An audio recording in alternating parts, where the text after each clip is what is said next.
1 মাসেরও বেশি সময় ধরে চলা রক্তক্ষয়ী যুদ্ধে মধ্যপ্রাচ্য যখন এক চরম অনিশ্চয়তায়, ঠিক তখনই বিশ্বকে চমকে দিয়ে ঘোষণা এলো যুদ্ধবিরতির। কিন্তু সবচেয়ে বড় চমকটা কোথায় জানেন? এই অসাধ্য সাধন করেছে কোনো পরাশক্তি নয়, বরং দক্ষিণ এশিয়ার দেশ পাকিস্তান। গত 8 এপ্রিল ইরান ও যুক্তরাষ্ট্র 2 সপ্তাহের যুদ্ধবিরতিতে সম্মত হয়। আর এই অসাধ্য সাধনের জন্য দুই দেশই কৃতজ্ঞতা জানায় পাকিস্তানের প্রধানমন্ত্রী শেহবাজ শরীফ এবং বিশেষ করে ফিল্ড মার্শাল আসিম মুনিরের প্রতি।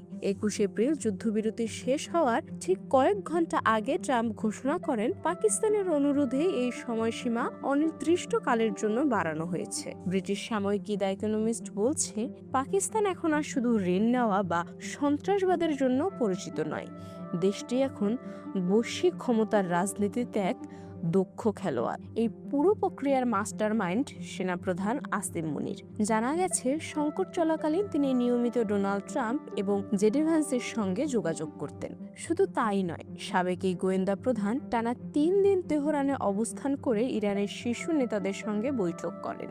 তার কূটনীতির জোরে ইরান হরমুজ প্রণালী খুলে দেওয়ার ইঙ্গিত দিয়েছিল। পর্যবেক্ষকরা অবাক হলেও যারা তাকে চেনেন তারা জানেন, আসিম মুনির অত্যন্ত চতুর, কৌশলী এবং উচ্চাকাঙ্ক্ষী। বিশ্লেষকরা বলছেন, পাকিস্তানের ক্ষমতার আসল চাবিকাঠি প্রধানমন্ত্রী শেহবাজ শরীফের হাতে নয়, বরং আসিম মুনিরের হাতে। 2022 সালে দায়িত্ব নেওয়ার পর তিনি দ্রুত সেনাবাহিনীর নিয়ন্ত্রণ সুসংহত করেছেন এবং বিরোধীদের কোণঠাসা করেছেন। বিশ্লেষকরা আরও বলেছেন, তার লক্ষ্য হলো পাকিস্তানকে বিশ্বমঞ্চে তার প্রাপ্য অবস্থানে নিয়ে যাওয়া। এমনকি অনেকে ধারণা করছেন, সাংবিধানিক কৌশলে তিনি 1 দশক বা তারও বেশি সময় নিজের অবস্থান নিশ্চিত করে ফেলেছেন।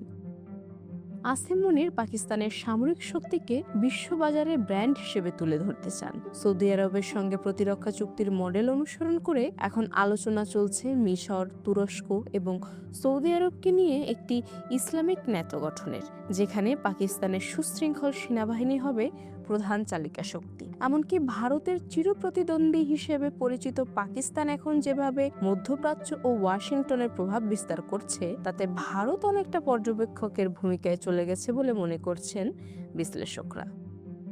তবে কি পাকিস্তান সত্যি বদলে যাচ্ছে? মুদ্রার উল্টো পিঠ কিন্তু বেশ অন্ধকার। একদিকে ভূ রাজনৈতিক সাফল্য, অন্যদিকে দেশের সাধারণ মানুষ চরম দারিদ্র্য, মুদ্রাস্ফীতি আর জ্বালানি সংকটে ধুঁকছে। সাবেক প্রধানমন্ত্রী ইমরান খান এখনো কারাবন্দী, বিরোধী দলের উপরে চলছে দমন-পীড়ন। অর্থনীতি পুনরুদ্ধারে আসিম মুনিরের বিনিয়োগ কাউন্সিল এখনো তেমন কোনো বড় সাফল্য দেখাতে পারেনি। সমালোচকরা প্রশ্ন তুলেছেন, এই সামরিক নিয়ন্ত্রণ কি পাকিস্তানের দীর্ঘস্থায়ী সমস্যার সমাধান দেবে, নাকি সংকট আরও ঘনীভূত করবে? দ্য ইকোনমিস্টের ভাষায়, পাকিস্তান এখন একটি হাইব্রিড শাসন ব্যবস্থা থেকে সরাসরি সামরিক নিয়ন্ত্রিত ব্যবস্থার দিকে ঝুঁকছে। প্রশ্ন উঠছে, আসিম মুনির কি পারবেন দেশকে এক নতুন উচ্চতায় নিয়ে যেতে, নাকি এই দাপুটে কূটনীতি কেবল সাময়িক একটি ঝলক মাত্র? তা হয়তো সময়ই বলে দেবে।